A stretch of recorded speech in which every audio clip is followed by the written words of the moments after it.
we don't want to judge their performance, but I want them. How do you think you did? Yeah. They then will tell us how they think they did, and we say, well, you've overestimated your abilities there, or you've gone, no, you did way better than that. It's usually you're judging yourself too harshly. Kids tend to judge themselves pretty harshly. Yeah.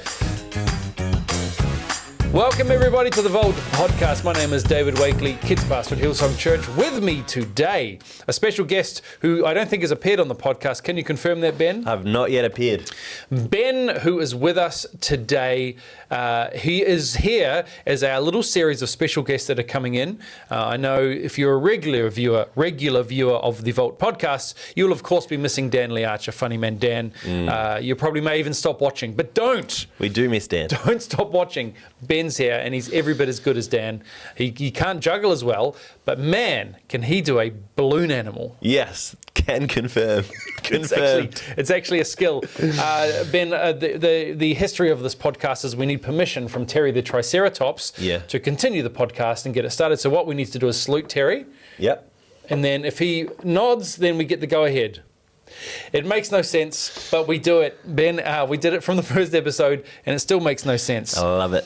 Let me explain what this podcast is all about. We know not every leader in kids ministry is in a big staff team. In fact, more than half the churches around the world have solo pastors. But no one should be alone in ministry, so we humbly ask you to consider us as part of your team. Welcome to the Vault, where you keep your most valuable things, and what is more valuable than wisdom? Come on. Ben Gray in the house today. We are talking about the one goal you should have for 2024. Oosh. I haven't even told you the title of this, Ben. You have not. We know what we're talking about, but I'm suggesting that this is potentially the number one goal you should have for your ministry next year. That is huge, Dave. Or this year if you're in 2024. So that's what we're here to talk about, because I believe strongly, and I've thought about this a lot over the last few months and years, is that having kids serve and having teenagers serve in your ministry is one of the most important things you can be doing. Yeah, there's many important things, of course. Talking about Jesus is important. Having a safe ministry, that is important. But this idea that you should value having kids serve in your ministry is what we're talking about today. And the reason you're here, Ben, is because you're at our location in what we call the Greater West. Yeah. If you imagine Sydney in your mind's eye, Sydney is near the water and you go west. Yeah, correct. You go real west, like beyond what you think should be west. Yes. You feel like you've left Sydney, and then you come across Ben and his family. Yeah, if Sydney's like the letter D. Yeah. And the city is halfway up the vertical line of the D. Right. And then the curved bit is like mountains. Right. And you go all the way till you hit the mountains. You do. Once you go over the mountains, it's not Sydney anymore. Ben, you and your lovely family. Yes. Who oversee Greater West. Yep. Which is a location that is currently inside a university. Correct. Is that correct? Yeah, correct. How does that work out for you? Well, we're in a uni building. Right. There's no active students or classes in that building at the moment. Right. So essentially we're just renting out a room that's owned by the uni. It's a pretty good space. Yeah, I will it's a say great this. space. It actually does everything you need it to do in terms of kids. A lot of times you can do adult services in a lot of different locations. Yeah. But there's some specifics you need for kids ministry, and you've got them. Yeah, correct. Because the lecture theatres vary in size, and so the adult service is in the biggest lecture theatre. Yes. Which think just like a movie theatre really, but without all the complications of bumping in, bumping out into a movie theatre. And then there's a smaller theatre which we use as our kids' rally room, which is amazing to have a separate space on top of their usual rooms. Yeah. Absolutely. And one of the things you guys do great out there, well, that's what I've heard, is that you get your kids involved in serving. JLP is a big part of what you do. JLP standing for Junior Leadership Program, which is what we do to kind of formalize our process of getting kids involved. Yeah. But before I ask you questions about that, let's go through the why. Sure. Why would you even bother putting the pressure on yourself to have kids serving? That's what we're going to start off. Right. And I've got some answers. Yeah. Have you got some thoughts? I've got some immediate thoughts, yeah. Well, why don't you kick us off? What's a great why? Why do we do this? Well, it's interesting that you said, why would we put ourselves under the pressure? Because I guess what started the catalyst to really push it for us out at Greater West was that we were already under pressure to pull off all the things needed for a great kids program. Mm-hmm. And we thought, okay, we've already asked as many adults as we could. We've kind of reached our capacity in terms of getting new team. Yeah. So we need to find a new pool of talent, I guess you could say, Yep. to pull from. And the kids were already there. They were keen. They were. So they we were actually already in the room. we have started doing it to reduce pressure, is what I'm trying to say. There you go. Well, that's a great way to start. There is this. We've been doing this for a long time at our church in various different forms. Yeah. We're not going to so much talk about the process of JLP today. Sure. It's just more about the idea of it and how maybe you could implement something. Yeah. But if they do want to hear and you would like us to talk about JLP in more depth, then email us at thevault@hillsong.com. What's that email, Ben? thevault@hillsong.com. That's right, and we would love to answer those questions because if you want it, you got to ask for it. Yeah. That's it. That's what we teach you here at the Vault. So the thing I like, the answers for this idea is that Sorry. I'm getting spiritual. Okay. Doing the work of the ministry. That's Yeah. what we're training kids to do. For sure. I've heard people talk about leadership, and sometimes leadership is sort of a context as something you get to do when you're 30 and you're a businessman. Right. And all of a sudden you're going to be leading something like a business or you're become a CEO. By the time that you are doing that, it's too late to teach you leadership. There is something that should be happening far earlier in your life, Yeah. and not just even when you're 20, not even when you're in your teens, but I do truly believe that kids understanding leadership as a child is absolutely vital. Yeah. And now, what do they need to know? Well, there's a couple of things. Is that it teaches them to think beyond themselves. There is a sense that our kids come along to church and they receive. They sit down, they receive what we are giving them Yep. in a little plate, served up in a little plate, and they eat it and they enjoy it and they go home. Thank you. Thanks, Ben, for your service today. But there is another angle that kids need to see themselves as part of a community, part of they all receiving, but also For sure. they're giving out. Oh, for sure. So doing the work of the ministry, which is in the Bible, there's a Yeah. verse in the Bible. I don't remember the exact verse, but that's what we're doing. We're training kids to do the work of the ministry. And my goal is to see them in every part of what we do as a church. Yeah, for sure. And my greatest joy is when kids grow up, they serve as kids, teenagers, and then they continue serving as adults, Yeah. even come on our staff as adults, Ben. Come on. It's happened, and it's beautiful.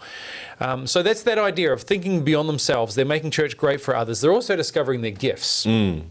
There is certain kids wired a certain way, and it might be a bunch of boys who would love to get on that sound desk, Yeah. love to get on the computer running the media, doing the lights, Yeah. and that's a kind of an obvious one. Yeah. Because sometimes it's not that they even have a passion for it; it's just they've got something to do. Yes. They've got something to do with their hands. 100%. But it's true in every sense. Is discovering those gifts. They may speak in front of people for the very first time. Maybe they do speeches at school. Cool. But maybe they get to speak about God for the first time in Yeah. front of people. They discover they've got a gift for communicating. Yeah. Maybe prayer. Maybe they love praying for other kids. There's definitely a case when we're at conference, like we have an extended conference, Yep. or we do a summer camp where we're together with kids. You get to see those gifts come out a little more. You're an hour and a half on a weekend. 90 minutes. But when you see at summer camp, when you've got that extra time, all of a sudden these gifts kind of pop out a little more because you've got this extended time with them. And I see a lot of ministry happening from kids at summer camps. And having that develop and grow week to week then is absolutely glorious. Yeah.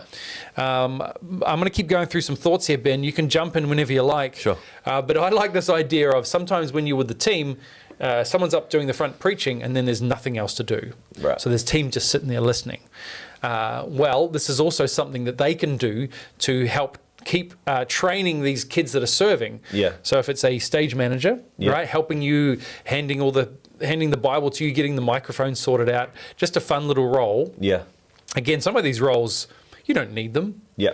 But you almost want them because they spread the serving out across lots of Yeah. different people. Yeah, so you definitely. don't need a stage manager to hand you a mic. No. But if I've got one, they will do everything possible. I will not even lift a finger if they can serve and help out, because it's more fun to have them do it. Yeah, no, for sure. So giving purpose to the team, and so if there's team members who are, in a sense, sometimes, if we're doing preaching, you're kind of just sitting there listening. Shh, keep quiet, Ben. Shh, focus. They're doing that, but they're also helping train kids that are maybe on the sound of the lights. Like, Yeah. it's a very when I'm going to other locations and there's someone doing the sound and the media, I'm like, all right, bring the sound down, wait for the media to play, then bring the sound up so it doesn't blast ears out. Yeah. Little tips like that. Yeah, it's nice. a practical tip, but then I watch them do it, and then I watch them over the end of the service. We have a system for actually kind of kids self-assessing their self-assessing their performance. We don't want to judge their performance, but I want them. How do you think you did? Yeah. They then will tell us how they think they did, and we say, well, you've overestimated your abilities there. Or you've gone, no, you did way better than that. It's usually you're judging yourself too harshly. Kids tend to judge themselves pretty harshly. Yeah. Some kids don't. I can think of a couple who just give themselves 10 out of 10. But there's, it's beautiful. It's a beautiful thing because they are learning to look at their own performance and go, well, what do I need to learn to get better? Yeah, for sure. Showing what's possible to other team. I think sometimes across different locations, you'll have team that are really good at something. There might be a service that encourages kids every week. They're speaking words of encouragement over the kids, and then the next service, that team has never done that before. Yeah, and so that's what I love when kids are serving is that team gets to see what they're capable of. Yeah. And volunteers get to learn, I can trust kids to do this. I can get them involved. Yeah, whereas I have seen plenty of services being run over the years, which is one dude on stage. Yeah.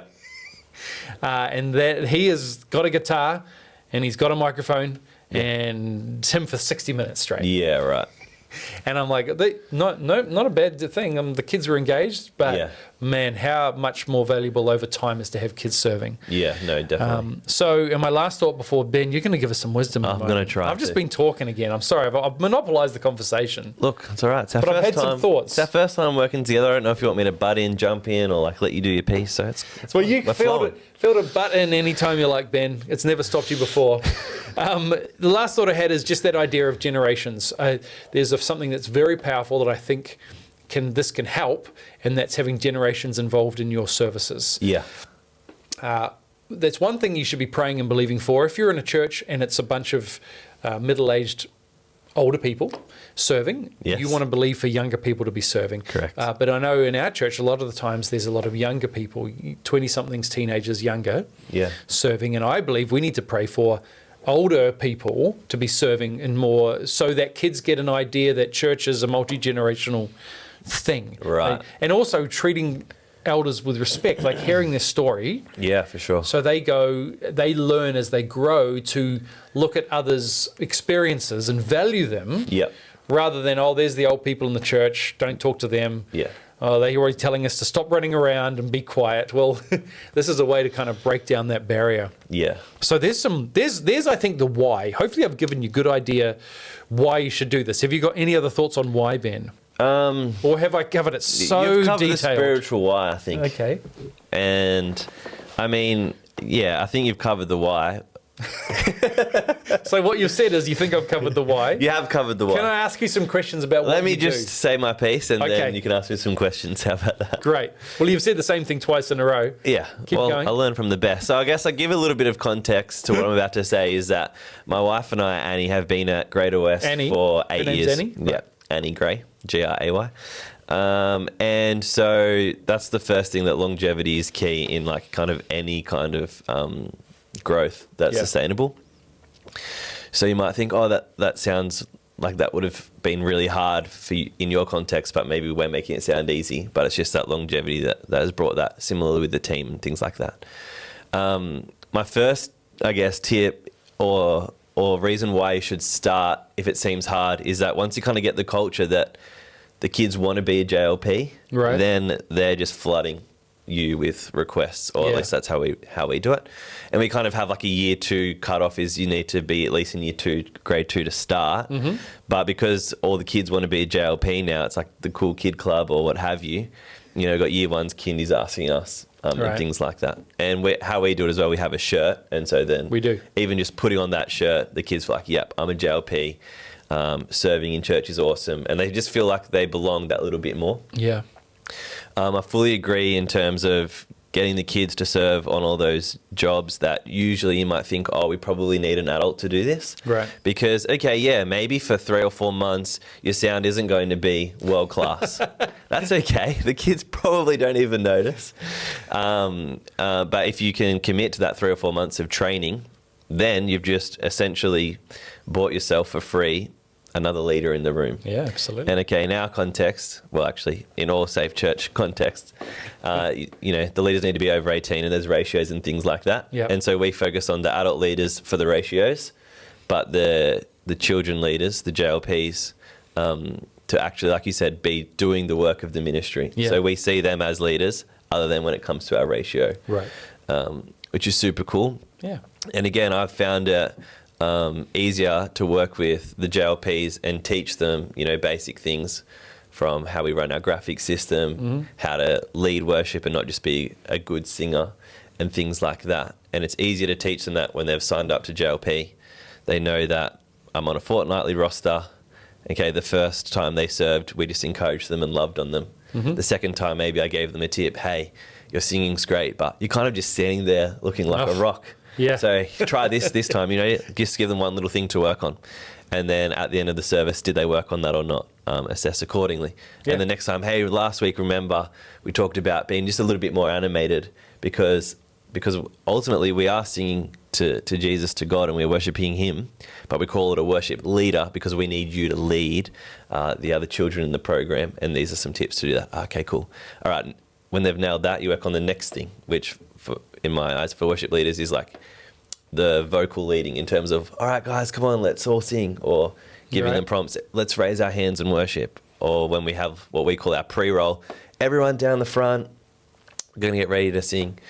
And just giving them those little tips. It's way easier to be honest and direct and for the child not to feel like you've had a go at them, but to be more leaning into that learning when they've signed up to the JLP versus an adult, which, I mean, that's the harder to work expectation. with sometimes. It's that's the expectation there, is they know before you've talking about feedback or before you've asked them to do a job, you've set that up. You've set that up so they know it's coming. And that's really important. I have given feedback to team who weren't expecting it, and I thought to myself, I probably should have said at the beginning of the service, by the way, I'm going to come and give you feedback. Right. And then I'm like, oh, they weren't really emotionally ready for this. Yeah. So with kids, that's really important. They know now that this question's going to happen. Yeah. So it's not a surprise to them. All right, so you've talked about some areas there, Ben. That's good tips. Good start, mate. Strong start. I'm glad I got you along for this. Come on. There is, my next question for you is, when we say JLP, again, whatever it looks like for you, the serving can look a little formal or very informal. Yeah. The formality that we are used to is a JLP, which would have a T-shirt for all of their kids. So if they've got the T-shirt on, they're serving. Yeah. That's a really easy way to do it, to know. You'll, of course, have kids that come every week in the T-shirt, even if they're not on. Oh, they love it. They do. And to be honest, depending on how informal or formal you are, you might just want to get them involved, especially some services. You may only have one kid who's doing the media. Yeah. They get to do it every week then. Yeah. But also, if you can possibly, you might want to get one other kid, just two in a service is really helpful. So the formality for us is, there is a little bit of they know when they're actually serving. Yeah. If you're in your context in your church, you may just have a case where there's a group of kids that serve every week. Yeah. And you may have a regular core group, and then you just get to assign them roles every week or whatever. Yeah. Whatever it looks like, there's a sense that you can have kids serving. Yeah. Well, what happens when multiple kids are wanting to serve the same time, or you're getting the same kid who seems to end up serving every week and maybe monopolizing a little bit? Yeah. Well, we roster our JLPs. Right. And So that does all the hard work for you. That does the hard work. Now, sometimes kids come who aren't rostered in their shirt. Yep. Again, because they're part of a group where they belong, which is fine. I just let them know, hey, you're actually not serving today. Mm-hmm. Here's the roster on the wall. We have rosters in their rooms and in their gallery, in the rally space. We call it the gallery, sorry. You're not actually serving today. Yeah. But hey, why don't you just go and enjoy the service? As simple as that. Easy as that. If they're going to kick up a stink at that, then I would say something like, hey, Dave, junior leadership program. You're one of our leaders today. Yeah. Leaders are kind and respectful. Oh, okay. So why don't you go down and, Oh. because I say down because we're usually standing at the back in this conversation because Totally. they've walked in the door. They cut Yeah. beeline to me. I want to Remember, serve. we're thinking lecture theatre. Yes, correct. And I just let them know that they can still be a leader in the service. Yeah. And that they'll serve next week. So you don't want to be the bad guy. You want to No. make look. It's the roster that's the Honestly, bad guy. yeah. It's not me. Yeah. This just says it's not, and we agreed to this, didn't we? Yeah. And So- now we have too many JLPs who, if everyone did what they wanted to do every fortnight, then, like you said, we would have 3 guys on sound, and you don't need that. So we just spread it out. And again, we just let them know. And we're always communicating with their parents as well. Right. So they can help reinforce. It's just like, we just don't have enough spots for you to keep doing that every week. But that's okay. You're learning a lot, Yep. changing the area of serving. Let's talk about including parents. Yeah. Because we talked about in the service, but again, this is all parents have signed up for this as well. They know Yeah. what's required. Yeah. And one of the beautiful things is I find kids who are rostered on, there may be a chance that family wasn't coming to church that day, but little Jimmy's got to serve on the media, and they Yeah. drags them along to church, and I love that stuff. Yeah, same. Because there's that he's seeing the commitment, and he's seeing my imaginary Jimmy is seeing all of the he's feeling the weight of like I said I'll do this, I got to stay true to my word. Yeah. So parents, how much are you communicating to parents? So to be a JLP, you need to have the T-shirt. Yeah. To get the T-shirt and the pack, which comes with the lanyard and what we call the passport, which is that like analyzing self-reflection tool. Yep.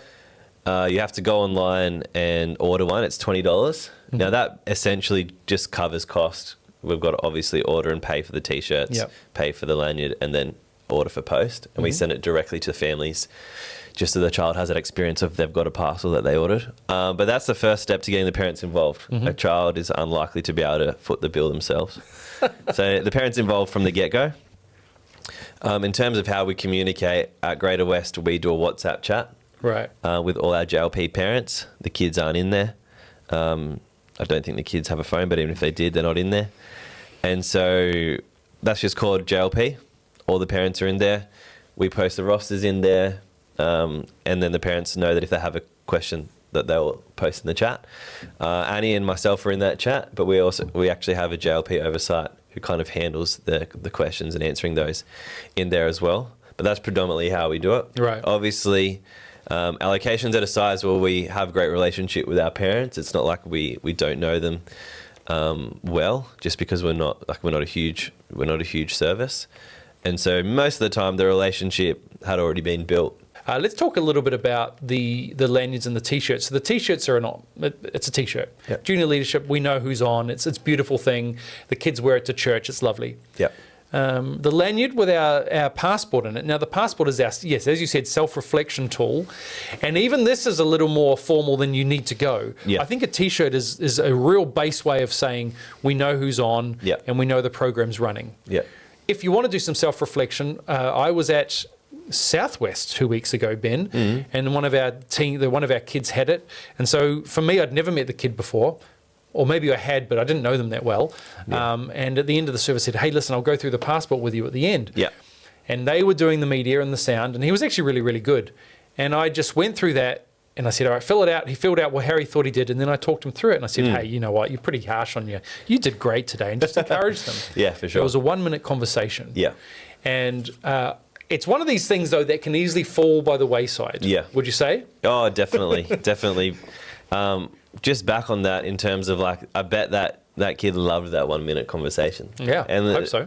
With the JLP, it's the little things like that we can easily let slip by the wayside, or we can think, oh, that doesn't impact that child's day at all. But actually, that really does, and they love that stuff. But yeah, easy to fall by the wayside, mainly because when are you going to do that self-reflection? Are you going to do it right at the end? Oh, but the parents are coming to pick up. Yeah. Are you going to do it a little bit just before the end? Well, probably, yeah, that's the ideal. But if you're at a context where you don't have a separate JLP oversight, or they're still serving in a room and they can't leave that room, Yeah. it is going to be hard to find the time. And so we try to get our JLPs after the service, after they've been picked up, to go meet at like a central point, Right. where they'll do some self-reflection. But whether or not that happens regularly or not, I'm unaware only because it's not my role. Wow, 'cause it's such a big deal. No, not at all. So because what- I'm usually on the doors making sure. Yeah, well, that's the point. There's a million other things you've got to do. Yeah. So that is the trickiest thing. Is systemizing that is always tricky because every end of every service can be a little bit different. Yeah. Service runs over a little bit. Maybe you've got the time. Services quickles and the parents are there. You're like, and then it's gone. That moment's gone. So I think teaching the kids just to fill it out, regardless of whether you get to review it, is an awesome way to do it. Yeah, for sure. And then it's kind of on them. Again, you want to put all the blame off yourself for any mistakes and onto the roster. Yeah. So the roster, you can tell the kids, make sure you fill that out. And then you say, look, if I don't get to you, come, if I miss you because I'm busy, then hey, next week, let's talk through it at the beginning of the service. Yeah. And then you say, but you've got to tell me Yeah. because I'm going to forget that we didn't do this. Or even come find me before the end of service and say, hey, we need to do the passport. If they come up and bug you about it, that's a win for you. Yeah. And I want to finish off with just what have you seen be something that's come out of doing this and getting kids served that's really been a win for you? Let me give you two. The first, Woo, he's not just scrambling. This man has got layers. It's like an I onion. kind of mentioned at the start, we invested into the kids at the start of the year so that the pressure was relieved on our greater team. Mm-hmm. And now our team is just focusing on, I guess, what we call our connections. We connect kids to kids, we connect kids to leaders, and we connect kids to God. So they're not worried about the functional running of the program. So that's been a huge win, obviously, because our adults aren't doing what you could call like boring menial tasks, but that a child might find that task awesome. Yeah. Something as simple as setting up the LED lights like we have here in the corner. Right. It's just flicking a switch. Right. But the kids love that. They're like, Gotcha. this is the coolest thing. So relieving that pressure and seeing them grow in their roles has been amazing, to the point where we don't have to micromanage, but we're just managing so that they can improve. But in terms of a specific story, we have a girl now who I think is in year 7 and is helping lead worship at youth, doing the singing at youth, and doing some stuff on Sundays as well in the adult service. Right. And regardless if she served as a JLP or not, I'm not saying that we. You're not claiming this. I'm not claiming this. I'm kind of claiming it, I guess. But it's just really cool to see someone who's been serving as a child in your JLP, and then going into youth and still serving. And like you said, making a huge impact. And I just love it when people are like, oh, this person is amazing. And in my head, I'm kind of like, not claiming it, like you said, but in my head, I'm like, yeah, she was one of our JLPs. Yeah, you claim it. And not that we made her, but we at least helped facilitate that growth. Yeah, you're part of the chain. Awesome. We didn't really talk much about teenagers serving, but I will say, as we finish up here, don't feel bad about... maybe your youth pastor's like, what are they in kids for? They should be in church. Don't feel bad about that. No. You're giving them an opportunity to grow definitely. and develop. And I would maybe push back a little bit to the youth pastor and say, well, or are they serving anywhere else? Yeah. And if they're like, no, then you're like, well, there's a great, can we keep doing this?